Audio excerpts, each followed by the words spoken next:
last time we had concluded chapter 1 from Canto 2.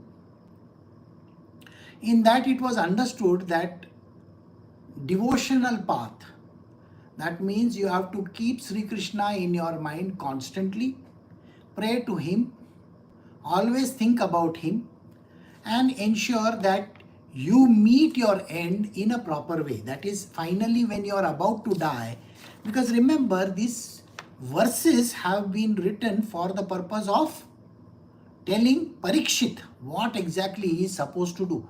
In turn, they are explaining to us how we are supposed to live our life. So he says in the last line, one must concentrate the mind on him, the only all blissful absolute truth. Otherwise, one will be misled and will cause his own degradation. If you do not listen to the truth, see, the truth is what the scriptures and your spiritual master tells you about. That is the truth. This has been proven by all the great sages and the saints. But the material worldly truth is what we believe in.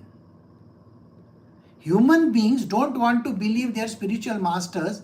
They would rather believe their parents, people who are fake outside, their own spouses, their children, every Tom, Dick, Harry, Jones except the spiritual master and the scripture. See, scriptures are only considered as, okay, this is a small book, nobody cares. But we have to believe in these words which have been given to us by Sri Krishna himself. So today we will start a new chapter.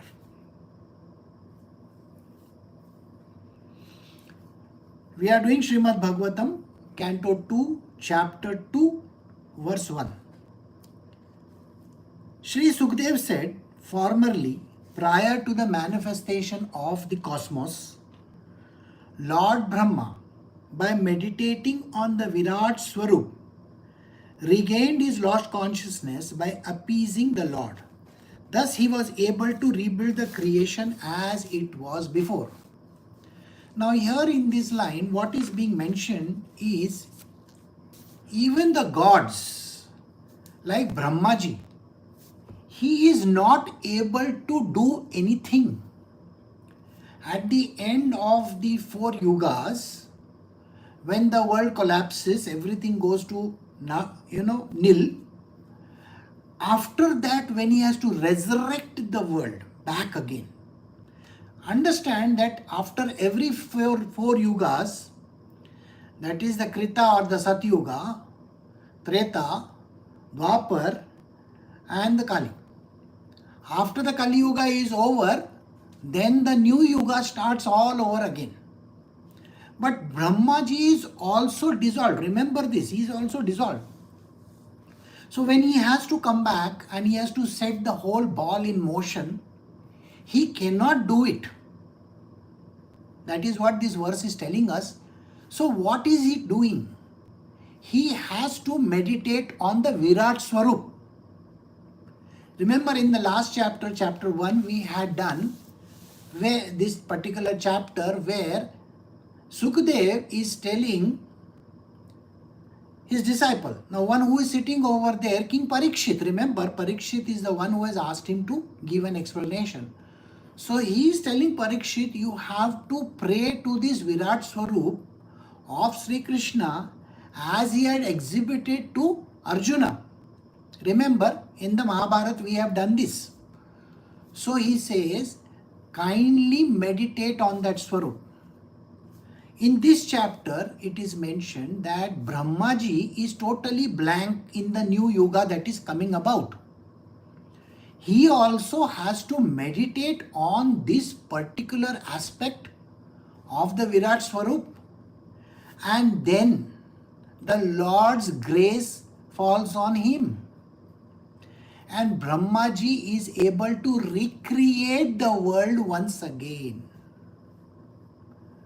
Now these words sound very difficult. They sound very, magical kind of a thing. Okay, there is a Brahmaji. The Brahmaji gives this new, birth to this world. Let us take it in the form of a very simple example. Today, the whole world is storing the seeds from every country. They are being stored in a place somewhere in the North Pole. I'm sure you know about this. There are huge number of kind of a granary which is in a cold storage, and all the seeds are being stored over there. The ice age is supposed to come once again. See, ice age recreates itself every 10-15,000 years.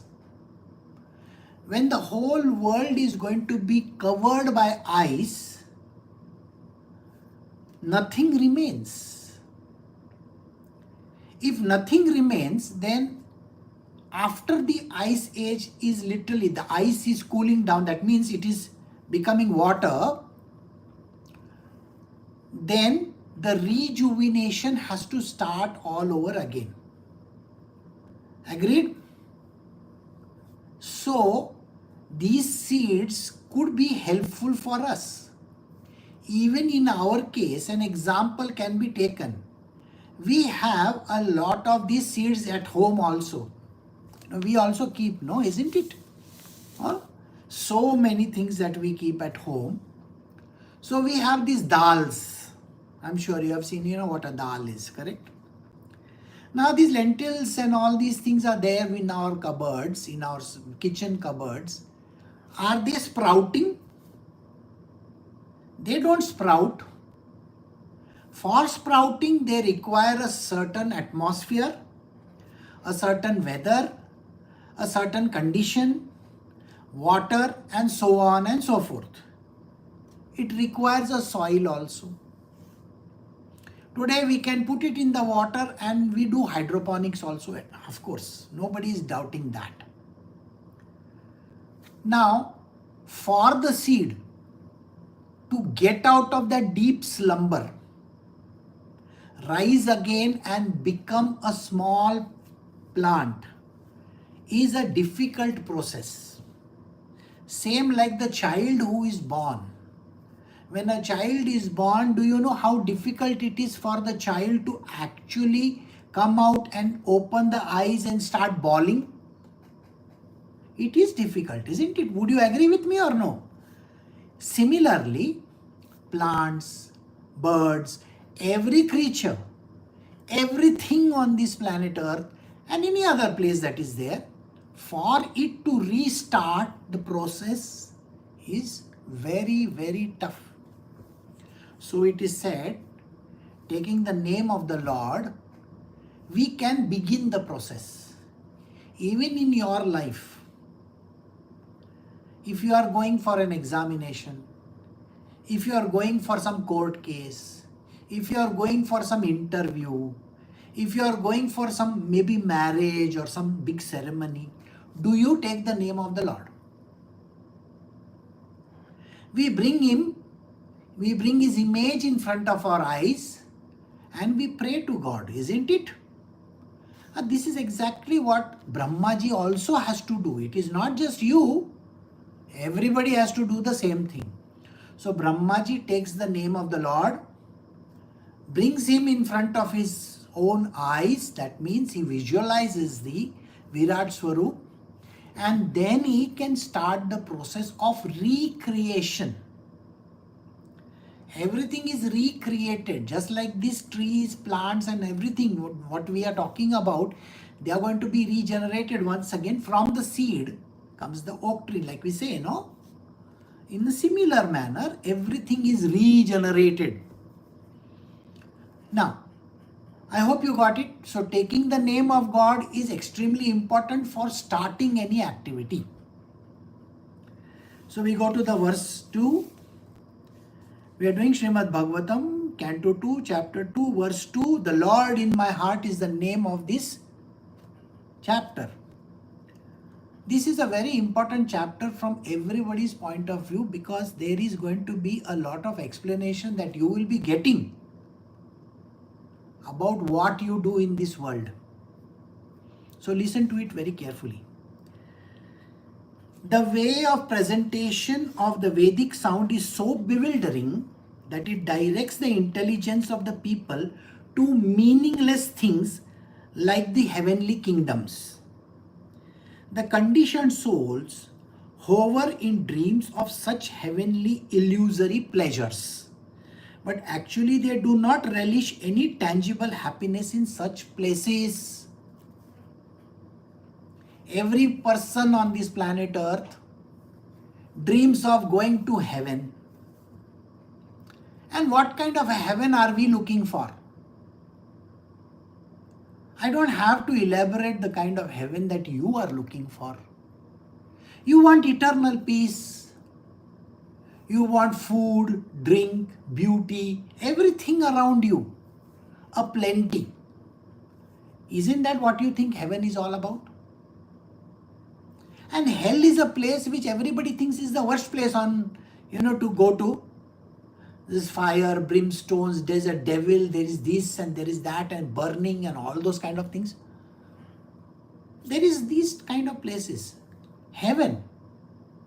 Everybody dreams of a heaven where there are dancing girls. However, for what purpose are the dancing girls supposed to be there in heaven? I mean, is heaven a place only for pleasure? Is that what you are thinking? Please understand, heaven is not a place for pleasure. This is something which you need to take it in your heart. The way of presentation of the Vedic sounds is so bewildering. Think what is being said over here. The Vedic sounds, people who speak the Vedas, the ones who are explaining the Vedas, do you know what they say? They say that if you want something, ask from God. You want money, ask from God. You want good ranks, ask from God. Pray for this purpose, you will get it. It's your desires that are getting fulfilled. This is called misinterpretation of the Vedic sounds. See the verse the way it is written. The way of presentation of the Vedic sound is so bewildering that it directs the intelligence of the people to meaningless things. The Vedas are not written so that you can get something in your life. I want children, so I will do this prayer. I will say these Vedic prayers. All these Panditjis will say these prayers. And then I will get children. I want a good husband, so I will pray for this goddess or this god. I will keep these things. Do you get what is being said over here? These are the same people who follow the scriptures in a bewildered fashion. The Panditji who is interpreting these verses doesn't even know anything from Adam. He is not an enlightened person. He is like a parrot who parrots everything. Even if he is reading words, exposition given by any master also, that exposition may not be correctly interpreted. Here, Sukhdev is telling us exactly this. The way of presentation of the Vedic sound is so bewildering that it directs the intelligence of the people to meaningless things. You are going after meaningless things. As a woman, you are going after meaningless things. By doing this prayer, I will get this husband hundreds of times. Sorry, you are mistaken in that. As a husband or as a man, you are praying to God saying, let me have promotion, let me have this, let me have that. Aren't you doing this? You want good breaks in your life. You want money. You want power. You want everything that will give you that kind of a growth in your world. Isn't that what you are asking for? And the Vedic sounds are so bewildering that you start believing in this utter nonsense. He says, meaningless things like heavenly kingdoms. Sri Krishna, who was Ved Vyas himself and his son, are saying these words. People run after meaningless things like heavenly kingdoms. I want to go to Brahmalok. I want to go to Vaikuntha. I want to go to Kailasha. I want to go to Indralok. What are you talking about? These same things people dream of doing and people dream of achieving. In your world, are you not interested in achieving these kind of things? Yes. The next word is going to break the next verse that is there is going to break your heart because of this. This is the ultimate truth. Now here he says, the conditioned souls hover in dreams of such illusory pleasures, but actually do not relish any tangible happiness in such place. If you are thinking of heavens, these enlightened masters, they care two hoots for this kind of heavens. They don't even give a damn. So if you ask Sukhdev will say, who cares for the heavens of some lord? I don't want to go to any Vaikuntha. I don't want to go to any Kailasha. I don't want to go to any Brahmaloka. This is mentioned in verse 2. Canto 2, chapter 2, verse 2, it is mentioned very clearly. Please don't aim for this kind of things, because the conditioned soul is only aiming for this nonsense, which is utter hogwash. Think about it. A heaven is like a holiday you're taking for yourself. You know, you're going for a few days to Bangkok, Tokyo, New York, London, some such fancy location you are going to. You take your wife and you take your children over there. Okay? You know what you are going to do over there? You are bothered about the tickets. You are bothered about your stay. You are bothered about the bed is not cleaned. The toilet is very dirty. The moment you land up at that place, you are bothered about these kind of nonsensical things. You are bothered about your taxi not coming in time. You are bothered whether you will be able to get the rides on Disneyland or Disney World, whatever it is. You are bothered about, we have to take a picture next to this place. You want a picture in front of the Statue of Liberty. You want to visit a place. Oh, this is the Central Park, everywhere. They shoot so many movies over there. Your wife is cribbing all the time. These 7 days or 10 days of your life that you have gone on a holiday, you are regretting it. Your entire life you will regret. You will say, I wasted my money. I wasted going over there. And you were supposed to go and enjoy. One person was asked, what is the meaning of the word enjoyment for you for going on a holiday? Do you know what this man says? And he's somebody whom I know. He said, I will go to this beach somewhere in Thailand. I will sit on the beach with my beach umbrella and the beach chair, and I will order beers. I will watch all the girls going all over the town with those bikinis and all that, all the foreigners and everybody over there.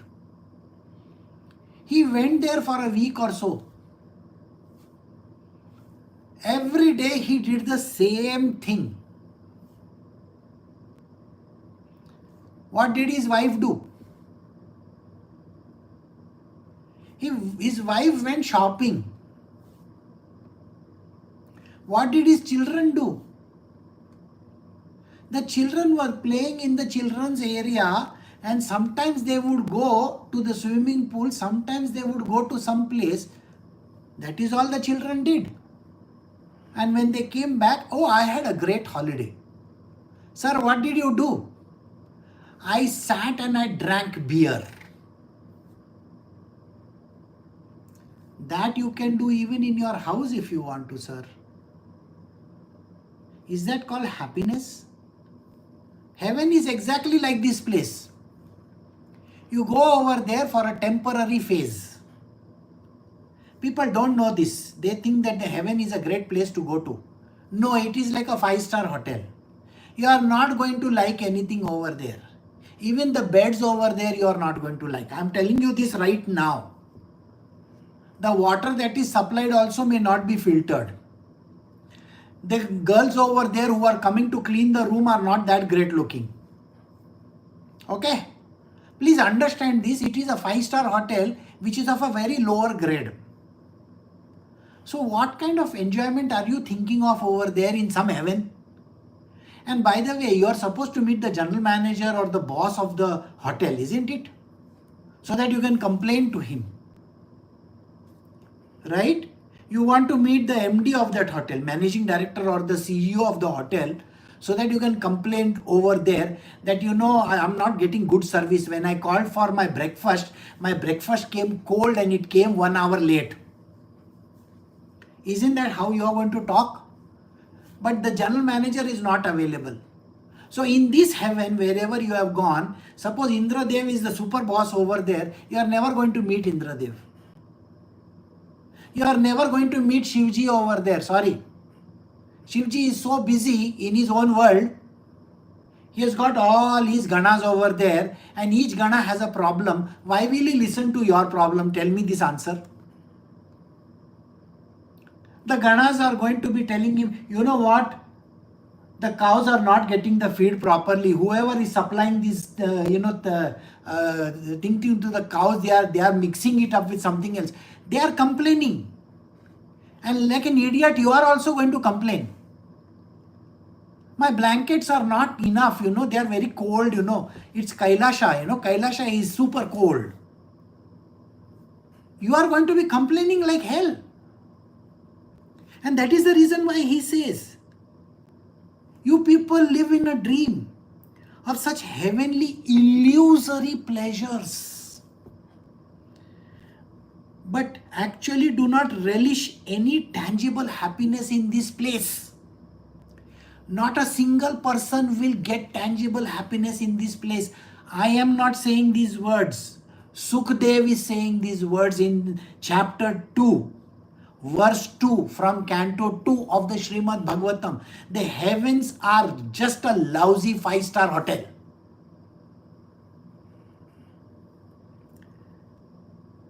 They do not relish any tangible happiness in such places. You will never ever enjoy happiness over there. So then why are you hankering for this kind of happinesses? Now this is a dangerous verse we are going to do. We are doing Srimad Bhagavatam, Canto 2, Chapter 2, Verse 3. For this reason, the enlightened person should endeavor only for minimum necessities of life, which is the world of names. He should be intelligently fixed and never endeavor for unwanted things, being competent to pursue practically all such endeavors as merely hard labor for nothing. The enlightened masters, those who have gone beyond, they are in this world. They do not hanker for any of these things. They do not care for any of these things. Ask yourself this question. You have been working hard all your entire life. You have put in hard labor. You put in hard labor while giving examinations in your, say, 10th standard or something like that. Your first examination, a big one. What are you doing today? You are some plain person, John Doe or something like that, or Jane Doe somewhere in some big organization where the boss also doesn't know who you are. Nobody knows who you are. They are lost in their own world. You are lost in your own world. You are just a plain peon in that office. You understand what a peon is? A clerical person, a person who comes and sweeps the office. That is what your worth is. You came first in the entire state. And then you got a fancy degree of engineering and MBAs and all those things.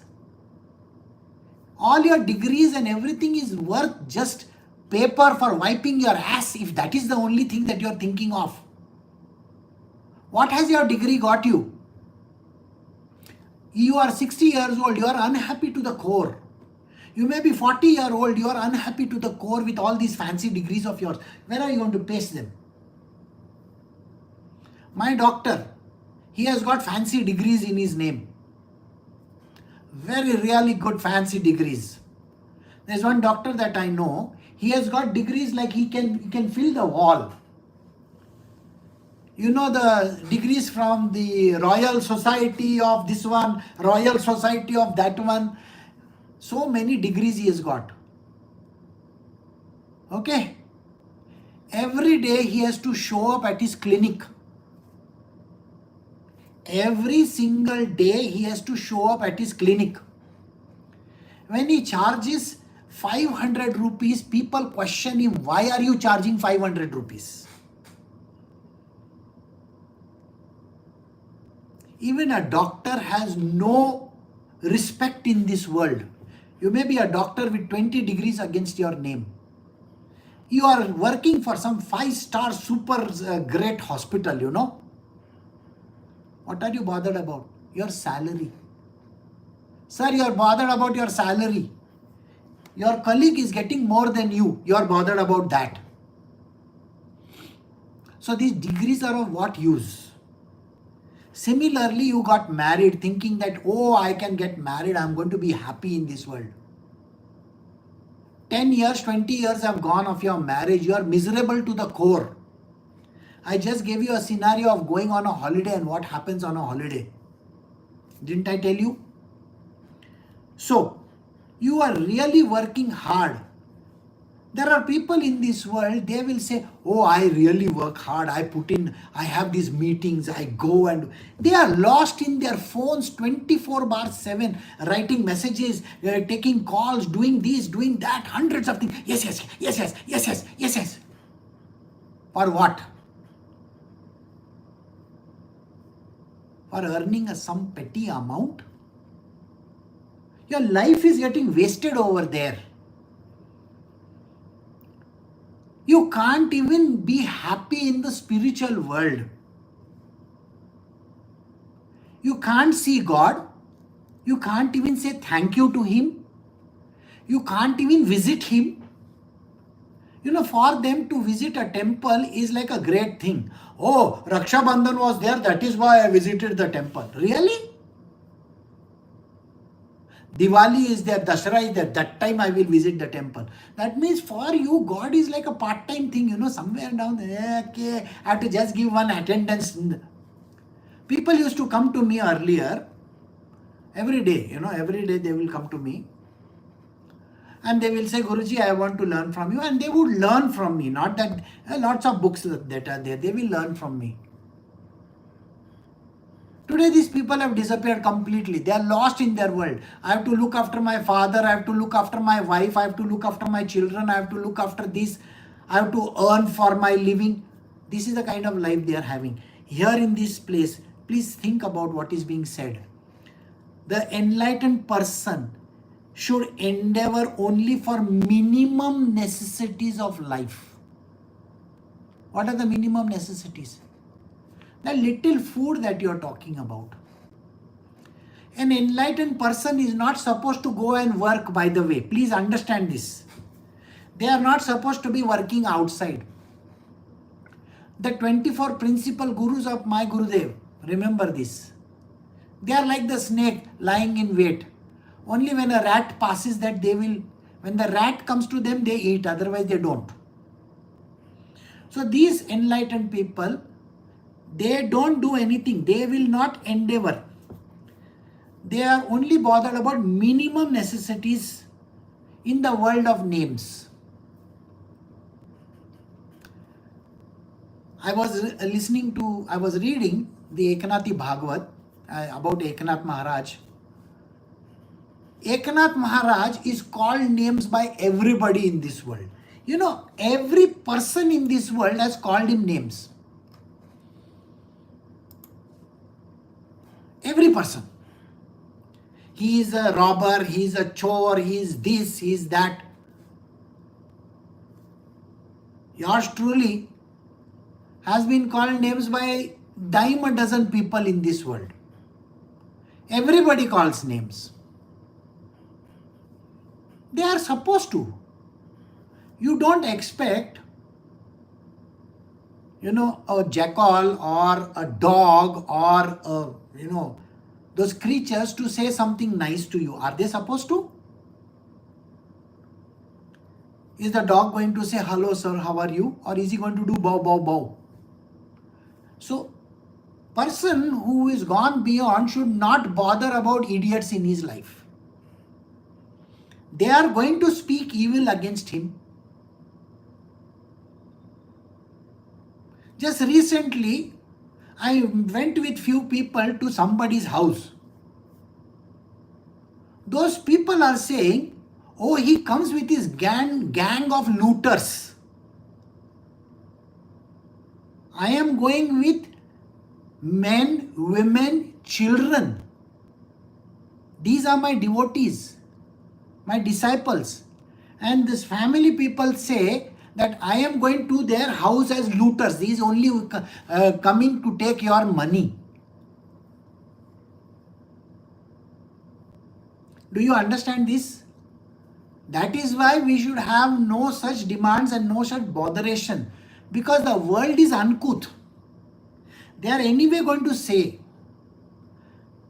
you should never be disturbed. So an enlightened person, where the names are very, very important, this person should not be bothered about this kind of living. Got it? He should be intelligently fixed and never endeavor for unwanted things. So this person should never bother about unwanted things in life. What is it that is unwanted? Start from the clothes. Start from the footwear. Start from the basic necessities. That is it. Just have those basic clothes, just have those basic things to eat, drink, that's it. Nothing else is required in this world.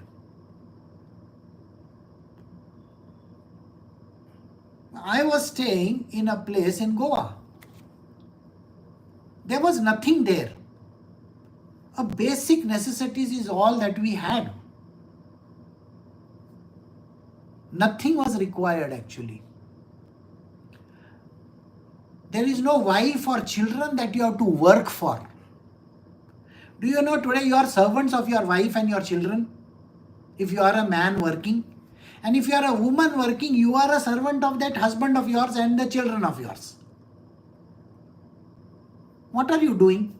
Your full life you are a servant to them. Earlier you were a servant to your parents, now you are a servant to your spouse and family. So, they never endeavor for unwanted things. Being competent to perceive practically that all such endeavors are merely hard work for nothing. So there is no need of actually going out and saying, oh, I am going to work hard in some company or something like that. I have to earn this living. Hard work is not at all going to get you anywhere in your life. See, this next verse is a much dangerous one. So we are doing Srimad Bhagavatam, Canto 2, Chapter 2, verse 4. Where there are ample earthly flats to lie on, what is the necessity of cots and beds? When one can use his own arms, what is the necessity of a pillow? When one can use the palms of his hands, what is the necessity of variety of utensils? When there is an ample covering of the skin of the trees, what is the necessity of clothing? Next verse. Are there no torn clothes lying in the common road? Do the trees which exist on maintaining others no longer give alms of charity? Do the rivers being dried up no longer supply water to the thirsty? Are the caves of the mountain now closed or above all? Does the Almighty Lord not protect the fully surrendered souls? Why then do the learned sages go to flatter those who are intoxicated by hard-earned wealth? This is literally like a slap for all these people in the world who seem to be having some great, followers. You understand what followers are? There are lots of these people in this world who wear fancy clothes. Orange color, yellow color, green color, white color, all colors clothes. For them, it is like a slap to them. Why do you require all these things? And why are you pandering to those idiots? Why do the learned sages go to flatter those who are intoxicated by hard-earned wealth? I was asked this question many years ago when we started this foundation. Guruji, there are lots of rich people in this world. These are the words they have used. There are lots of these rich people in this world. It is our job to go and ask them for the money. Somebody can give 1 crore, somebody can give 10 crore, somebody can give this, somebody can give that. Can we go and ask them? Sir, these are these people who are intoxicated by hard-earned wealth. According to them, they have really worked hard for the wealth that they have. No. The person who is an enlightened master is not supposed to, go and talk to cricketers. Okay, please come, 5 lakh rupees. Oh, this fellow has come 10 lakh rupees. That fellow has come 50 lakh rupees. Is that what they do? They are marketing themselves. And there are people who listen to these kind of idiots. No, you are not supposed to. They are not enlightened masters from any angle. They are parrots who can recite things. Even ChatGPT can give the same answer, and I'm not joking about it.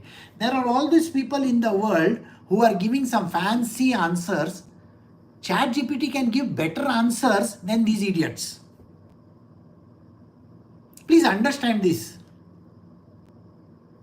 According to Sukhdev, they are not supposed to be bothered about anything. First is the clothes. Why does a person have to wear fancy clothes? Tell me. Today, Rajma and I were talking, in which she said, you see, if you would have worn orange color clothes, these same idiots would have bowed down at your feet. This is what they said to me. She said to me. And believe me, if I add a Swamiji in front of my name or some fancy designation after my name, then every person will come and fall at the feet. These are fake Babas and fake Swamis. Don't fall for them. If somebody is wearing fancy, makeup every single day, I'm telling you this, if somebody wears the same makeup every single day, wear the same clothes, take 1 hour for dressing up, for the world to see them in a certain way, and there are lots of sycophants around them, they are not worth going to. I will read these verses, 2 verses again for you to understand. Please understand these verses. See.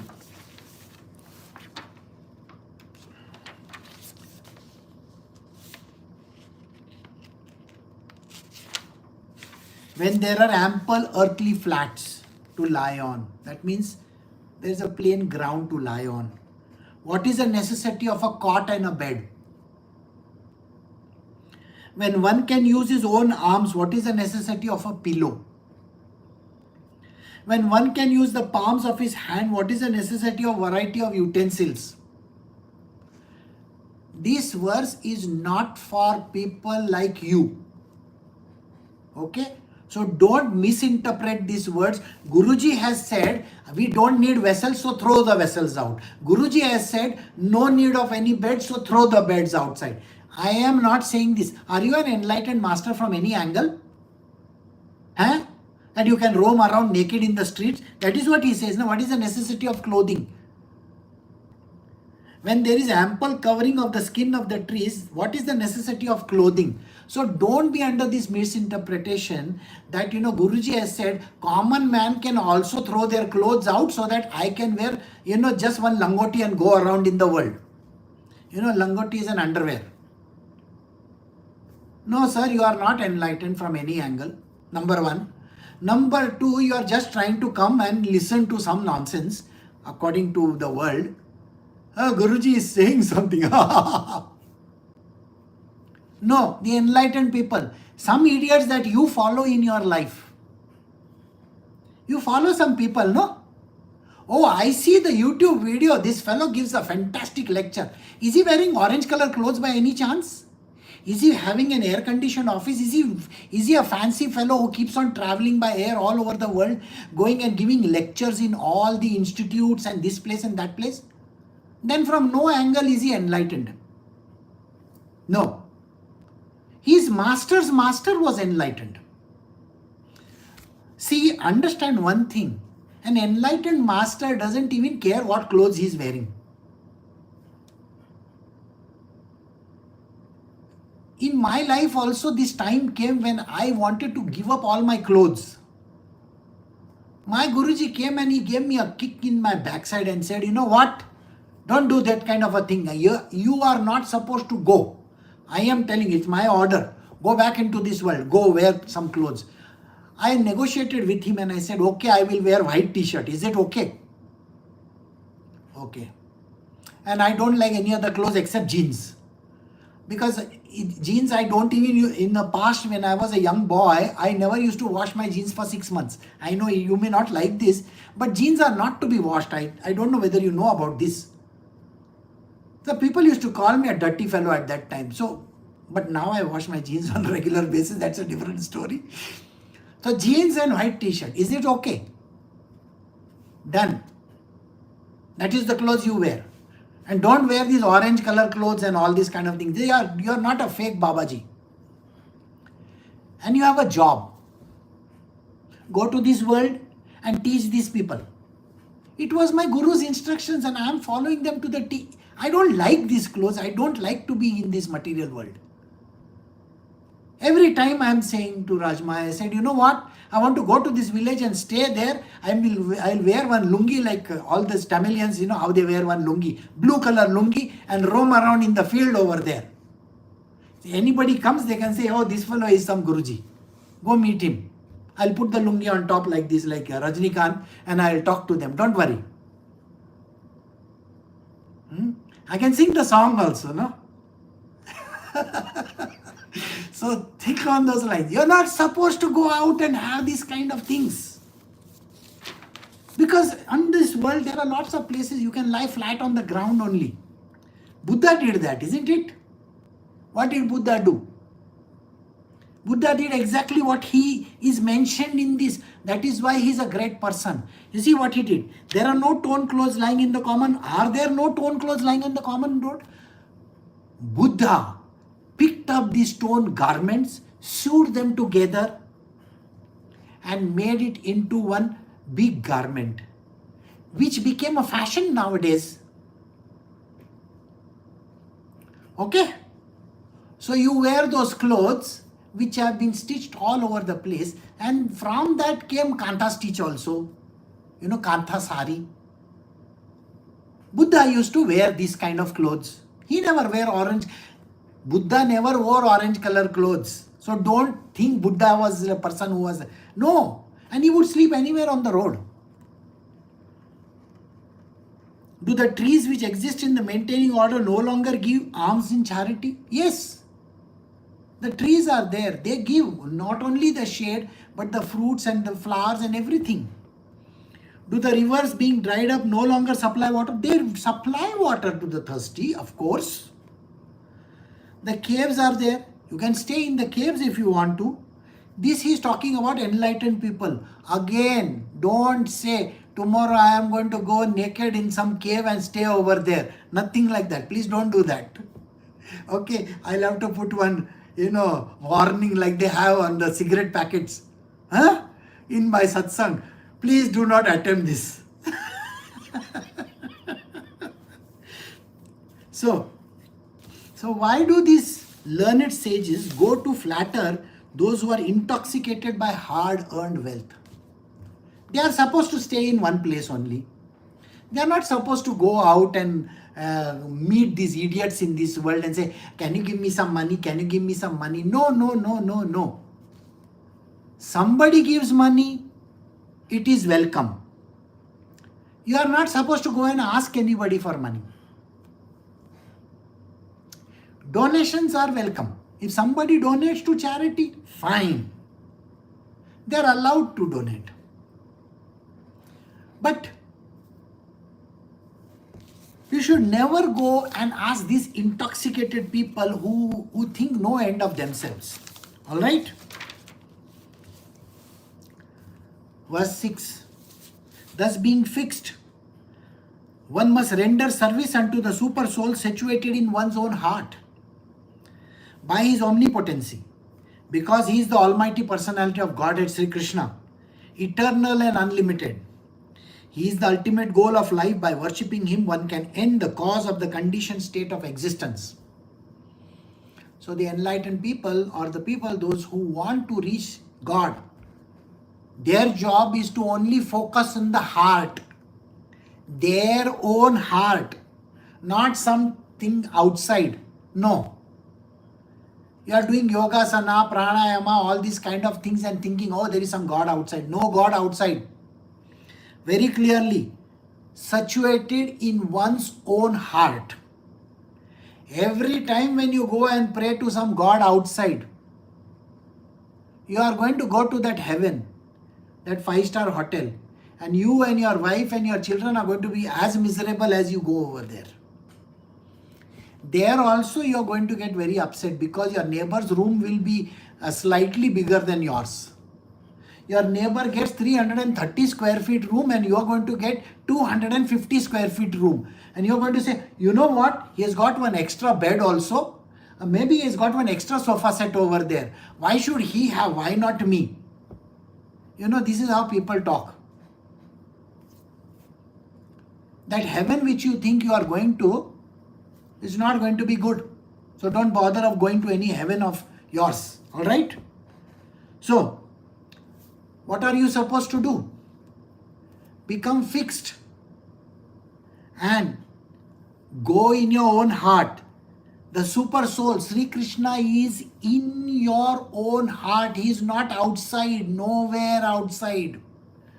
Don't try to say some prayers and try to appease Krishna outside. There is nothing outside. He is eternal and unlimited. The Almighty God Sri Krishna is within your soul, your own inner being. He is the ultimate goal of everybody's life. Your life also and my life also. The ultimate goal is Sri Krishna alone. One can end the cause of conditioned state of existence. This rebirth again and again and again and again being born, this conditioned existence of ours looking for some little happiness in life, this can end if you were to only pray to Sri Krishna and look at him in your own heart. Got it? So this is a lesson given to Parikshit by Sukdev about enlightened people, how they are supposed to be in this world. So always understand one thing. If somebody is telling you some puja, part, this, that, don't fall for it. God lives within your soul. Pray for him within your soul only, within your own being. Verse 6, Canto 2, chapter 2 says these words. Sri Krishna lives in everybody's heart and our job is to pray to him in our own heart. So we have come to the end of this satsang. I will stop over here. Recording stopped.